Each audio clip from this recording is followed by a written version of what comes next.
Happy February, everyone. We are celebrating with our dear friend, Grace Derocha. She's a registered dietitian, diabetes educator, and the national spokesperson for the Academy of Nutrition and Dietetics. We're talking about heart health because it's Heart Month. It is. I know, and I didn't, I knew, but I didn't wear red. It's okay. Yeah, but you're doing that for me. And we're talking about cholesterol, heart health. It can be very confusing for people to understand. It can be. So obviously there are uncontrollable risk factors, right? Like your age, your gender, your family history. But what is more important and more empowering is the things that we do have some power over. We do have some control over. So I wanted to get really dial in and get specific with people because I think these things really help. I've seen it. Yes. When people improve these things, their numbers improve. So when we're talking about total cholesterol, this is kind of everything. And if you do make these adjustments, it will improve your total cholesterol. Yeah, guaranteed. Yes, almost guaranteed. Okay. Because of genetics, Sure, right? sure. But with HDL specifically, so HDL, that's the happy and healthy cholesterol. Okay. That is the kind that helps keep the blood slippery. Okay. So that it helps avoid plaque buildup in the arteries and veins. All right. So that's important. So we want the good cholesterol. Yes, HDL. HDL. So the ways to increase your HDL, and you want that to be 60 or higher. Okay. Is one, to include plant-based fats. Okay. So olive oil, olives themselves, avocados, avocado oil, nuts and seeds, and then the piggyback off of that is heart-healthy fat from our fish. Okay. So the recommendation is fish twice a week. Okay. And it doesn't matter what kind of fish. So Some are better than others. Some are better than others. Yeah. If you're getting some in, we'll take it, right? But remember this acronym, SMASH. Okay. Okay. SMASH. It is for the 5 heart healthiest fish that you can get that have the most omega-3s. Okay. Most bang for your buck if you're going to do fish. Sure. Salmon is a classic. So salmon right here. I don't have all of them here. That's okay. We'll just run down them. Salmon. M, mackerel. Okay. A, anchovies. Ooh, yeah. I like anchovies. Like you can season food with it, like Caesar dressing. It's salt. Yeah, it's literally salt, and then you're gonna get that shebang of that heart-healthy fat, right? Okay. The other S is sardines. Okay. I actually like sardines. I like sardines too. Yeah. Give me all that tin fish. Yeah. And H is halibut and herring. I also like halibut. Okay. Yeah, herring is meh. Yeah. I don't know. Okay. But if you like it, hey, there, it's a part of the SMASH group. Yeah. Okay. So remember that SMASH, and these are HDL increasing foods. Exercise falls into all these. That's why my new tennis shoes are up there. They're so cute. Love. They're clean. They're new. Yes. So there, HDL. Okay. LDL. Or healthy fats and exercise and the fish. Okay. LDL, the bad one. The lousy cholesterol. Lousy.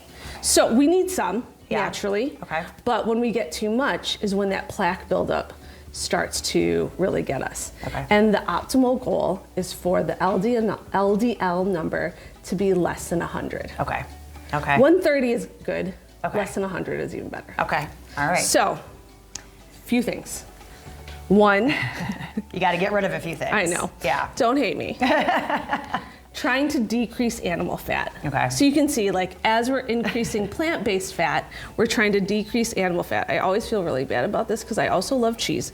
So things like cheese. Yeah. The fat on meat itself, any kind of meat. Yeah. Butter. So anything that comes from an animal, if you can cut it back a little bit, it's going to help the LDL number come down. Okay. And that's simple. Yeah. My favorite one, because I'm a dietitian, is thinking of what can we add in to help the LDL come down. Okay. And it's fiber. The average American only gets 10 to 12 grams of fiber per day. And how much do we need? 30 to 40. Oh gosh. Yeah, so we need a little help. You have to make a bit of a conscious effort if you're not getting it in. Okay. That's right here. Not a surprise from the dietitian, but fruits and vegetables. Fruits and veggies definitely hit on the fiber scale. Okay. We have whole wheat bread, okay. Whole wheat pasta, oatmeal, things like that. Lentils, beans, also great. Yeah.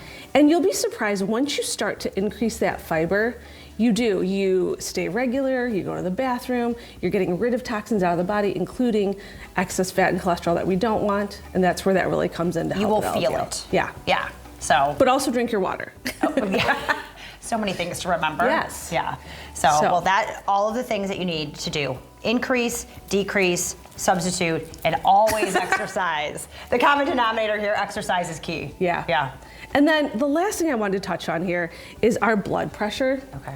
So I can't figure out how to make this 4 S's yet, but because exercise doesn't start with an S, but we have 3. So Okay. 3 things to think about when we're trying to decrease our blood pressure. Okay.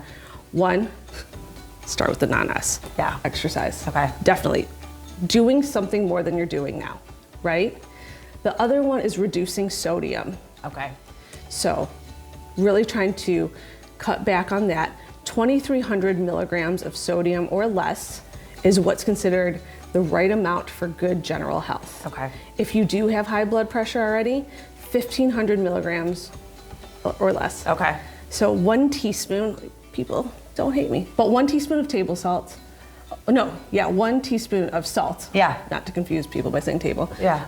Has 2,300 milligrams of sodium already. Okay. Yeah. I don't want to know how much sodium I eat in a day, but the average American is getting closer to 3,600. yeah, I So, believe that. Sodium, okay. Sodium, that's 1 S. The other S is sleep. Ah, oof, that's another one that's tough. I know. 7 to 9 hours is a goal.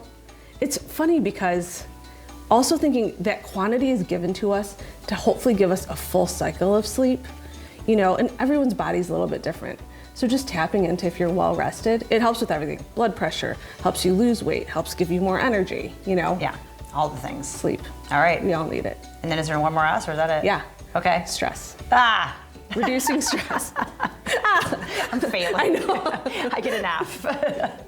Right. I've hit the things that we all need to work on, right? So reducing stress. Okay. Yeah. Whether that's, again, getting enough sleep, getting your exercise in, doing things that make you feel joyful and happy, you know, practicing meditation, journaling, thinking about how grateful you are about things, trying to stay positive, whatever it is, you know, setting good boundaries for yourself. Okay. So there you go. Hugging. Heart Month, so much to think about. I'm going to keep you around so you decrease my stress level. I'm grateful for you. I'm grateful And thank for you you for too. all of that wealth of information. We really appreciate it. Thank you. All right. Well, here's to Heart Month, everyone. We'll put all this on our websites because there was a lot of information there. All right. Thanks so much, Grace.